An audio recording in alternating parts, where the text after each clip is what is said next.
క్రీడల్లో ఎలాంటి ఇబ్బందులు కలగకుండా స్వార్థానికి తావివ్వకుండా సీఎం కప్ క్రీడలు నిర్వహించాలని మండల ప్రత్యేక అధికారి నీలిమ తెలిపారు. ఈ నెల 6వ తేదీ నుంచి 10వ తారీఖు వరకు గ్రామ స్థాయి నుంచి మండల స్థాయి వరకు నిర్వహించే సీఎం క్రీడా పోటీలను నిర్వహించేందుకు చినశంకరంపేట మండల కేంద్రంలోని ఎంపీడీఓ కార్యాలయంలో మండల అధికారులతో పాటు పంచాయతీ కార్యదర్శులు వివిధ పాఠశాలల ప్రధానోపాధ్యాయులతో సన్నాహక సమావేశం నిర్వహించారు. ఈ కార్యక్రమానికి ముఖ్య అతిథిగా హాజరైన మండల ప్రతి అధికారి నీలిమ మాట్లాడుతూ గ్రామ స్థాయిలో క్రీడలు నిర్వహించి ఉత్తమ ప్రతిభ కనబర్చిన వారిని మండల స్థాయికి తీసుకురావాలని, మండల స్థాయిలో ఉత్తమ ప్రతిభ కనబర్చిన విద్యార్థులకు ప్రశంసా పత్రాలు ఇవ్వటం జరుగుతుందని, ఎవరూ కూడా స్వార్థం చూయించకుండా క్రీడా పోటీలలో ఎలాంటి ఇబ్బందులు లేకుండా అన్ని మౌలిక వసతులు ఏర్పాటు చేయాలన్నారు. మండల స్థాయిలో ఉత్తమ ప్రతిభ కనబర్చిన క్రీడాకారులను జిల్లా స్థాయికి ఆ తర్వాత రాష్ట్ర స్థాయికి పంపించడం జరుగుతుందన్నారు. ఈ కార్యక్రమంలో tahsildar Mannan, MPDO Damodar, SI Narayana Goud, MEO Pushpaveni, మండల వైద్యాధికారి సాయి సింధు, వివిధ పాఠశాలల ప్రధానోపాధ్యాయులు, పంచాయతీ కార్యదర్శులు పాల్గొన్నారు.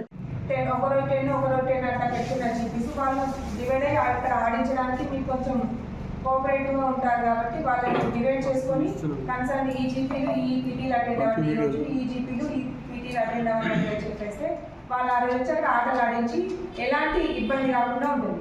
ఇంకోటి జీపీ లెవెల్లో ఆడిస్తున్నప్పుడు అంటే ఎలాంటి కాంప్లికేషన్స్ రాకుండా ప్రోటోకాల్ విషయంలో కానీ ఎలాంటివైనా కానీ అవి నాట్ ఓన్లీ సెలెక్షన్స్ మీరు ఆడించి తీసుకురావాలి ఒక టీంని.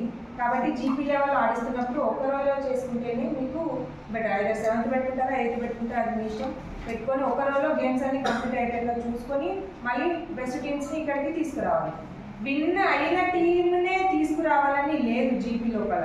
అట్లా ఏమైనా రెస్ట్రిక్షన్స్ ఉన్నాయా? లేదు. సో ఆ 2-3 టీములలో కబడ్డీలో 3 టీమ్స్ ఫామ్ చేశారు.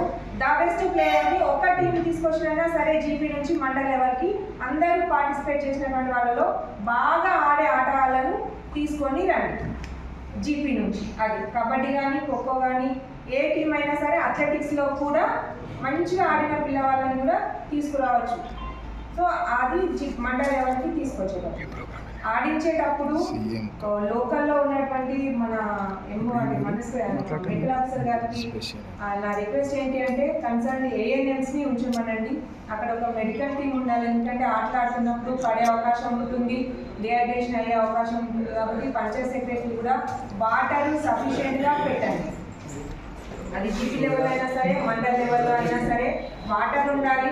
ఒకటి మెడికల్ టీం కూడా ఉండాలి. కన్సర్న్ సఫిషియెంట్ ఓఆర్ఎస్ ప్యాకెట్లతో, తర్వాత ఫస్ట్ ఎయిడ్ కిట్ దాంతో అక్కడ ఏఎన్ఎంస్ని ప్రజెంట్ ఉండమని చెప్పేసి చెప్పండి. మండల్ లెవెల్కి వచ్చిన తర్వాత ఈ మండల్ లెవెల్ టీమ్స్ కూడా అన్ని జీపీల నుంచి వస్తాయి కాబట్టి కన్సర్న్ పీటీ ఏం చేస్తారంటే ఈవెంట్ వైజ్ వాళ్ళకి డ్యూటీస్ అనేటువంటివి అలాట్ చేసేయాలి.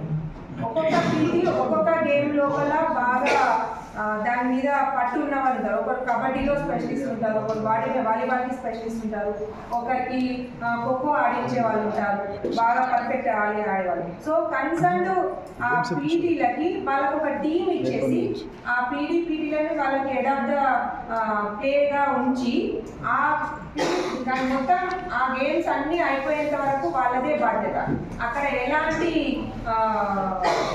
అన్వాంటెడ్ ఇష్యూస్ జరగకూడదు, గొడవలు రావద్దు, టీం మధ్యలో గొడవలు రాకూడదు. ప్లేయర్స్ అనేది ఇప్పుడు మా జీపీ మీ జీపీ అనేది కాకుండా మనది మండలం మొత్తం ఉంటుంది కాబట్టి మండలానికి వచ్చిన తర్వాత ఖచ్చితంగా అక్కడ మనకి యూనిటీ అనేటువంటిది ఉండాలా. ప్లస్ ఏమంటాము స్వార్థం అనేటువంటిది ఉండదు. ఇది మా వాళ్ళకి చేయాలి, అక్కడ పాయింట్స్ ఇవ్వడం లోపల కూడా అలాంటివి చేయకూడదు. ఎవరైనా మన పిల్లలే, ఆడవాళ్ళు మన వాళ్ళే అంతా కాబట్టి సో బోత్ టీమ్స్ ఎవరికి న్యాయం ఉంటే వాళ్ళకి పాయింట్స్ అనేటువంటిది ఇవ్వాలి.